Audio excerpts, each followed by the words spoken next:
Terima kasih untuk Anda yang masih bergabung bersama kami di IDX Session Closing, dan di segmen ini kami akan mengajak Anda untuk menyimak informasi emiten pilihan yang berhasil dihimpun oleh tim redaksi kami.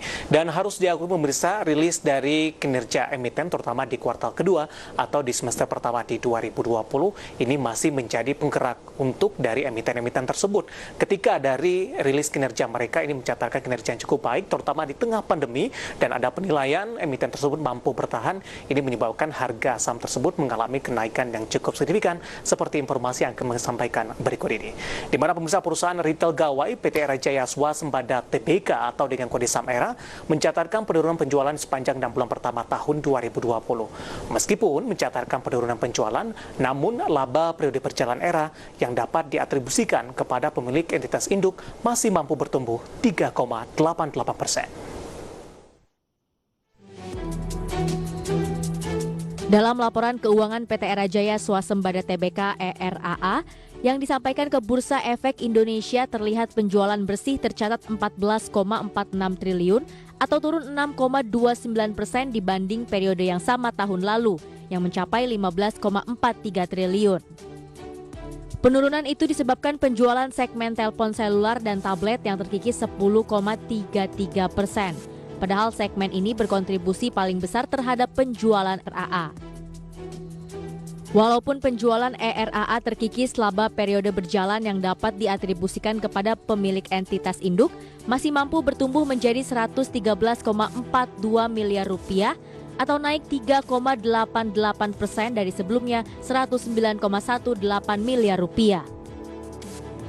Catatan ini tidak terlepas dari strategi yang diterapkan oleh ERAA di masa pandemi dengan memperkuat penjualan online. Di mana Era Jaya mengklaim penjualan secara online meningkat semenjak pandemi COVID-19 melalui layanan home delivery service yang diluncurkan ERAA April lalu, yakni Mobile Selling dan Era Express.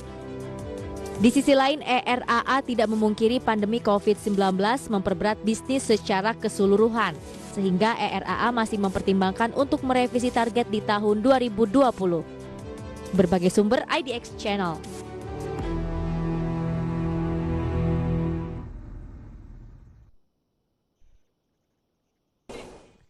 Ya, dari informasi fundamental berikutnya kami akan mengajak Anda untuk melihat bagaimana pergerakan saham ERA di sepanjang perdagangan hari ini ataupun di sepanjang tahun 2020. Kita ke grafis yang pertama terlebih dahulu pemirsa, bagaimana pergerakan saham ERA secara intraday tradingnya. Data yang berhasil dihimpun oleh tim redaksi kami, kita akan coba lihat secara bersama-sama. Langsung saja pemirsa, di pembukaan sesi pertama pada pagi tadi, ERA dibuka di level 1535, kemudian mengalami penguatan pada pukul 10. Ini menembus di level 1595. Penguatan terus berlanjut terhadap saham ERA sampai dengan posisi penutupan perdagangan di sesi pertama hari ini, di mana menembus level 1600-an, tepatnya di 1615. Kemudian di pembukaan sesi kedua di perdagangan hari ini sudah menembus di level 1625.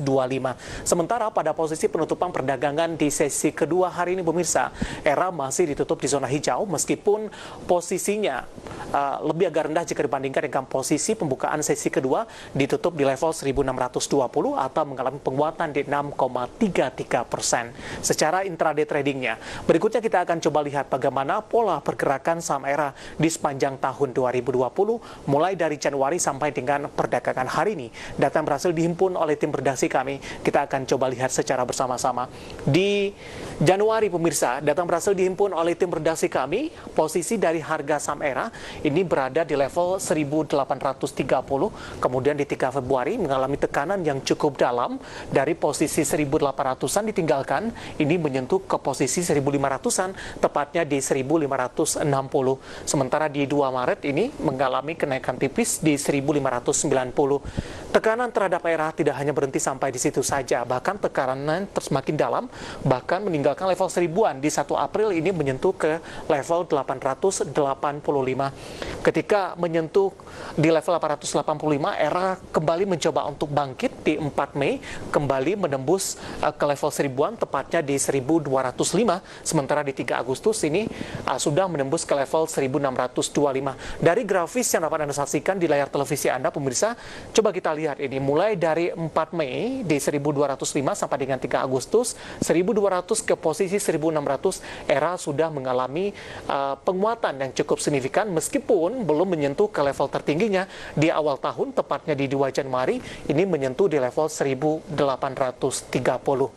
Secara teknikal, baik intraday maupun pola pergerakan saham ERA di sepanjang tahun 2020. Nah, bagaimana dari sisi valuasi? Kita akan coba lihat juga posisi PER dan PBV atau indikator valuasi lainnya untuk saham ERA. Data yang berhasil dihimpun oleh tim redaksi kami, pemirsa, kita akan coba lihat secara bersama-sama. Posisi dari PER-nya atau price to earning ratio untuk ERA ini berada di kisaran 22,68 kali, sementara untuk posisi dari PSR-nya price sales ratio untuk ERA ini berada di kisaran di 0,18 kali. Kemudian dari sisi PBV-nya yang juga merupakan salah satu pertimbangan bagi para investor untuk berinvestasi adalah price book value ratio-nya atau PBVR-nya ini berada di kisaran di 1,04 kali. Sementara untuk posisi price cash flow ratio-nya atau PCFR-nya ada di kisaran di 1,10 kali. Informasi fundamental, teknikal, dan juga dari sisi valuasi semoga bisa menjadi salah satu referensi untuk Anda terhadap saham ERA, dan lagi-lagi keputusan investasi tetap ada di tangan Anda para investor dan trader pasar modal Indonesia. Kita akan jeda kembali di segmen selanjutnya. Kita akan coba review bagaimana kegiatan perdagangan di sepanjang hari ini dan proyeksinya untuk perdagangan di pekan depan. Dan kami ingatkan kembali Anda masih bisa bergabung, berpartisipasi aktif di WhatsApp interaktif dan juga telepon interaktif seperti yang tertera di layar televisi Anda nantinya. Kami akan segera kembali usai jeda berikut ini.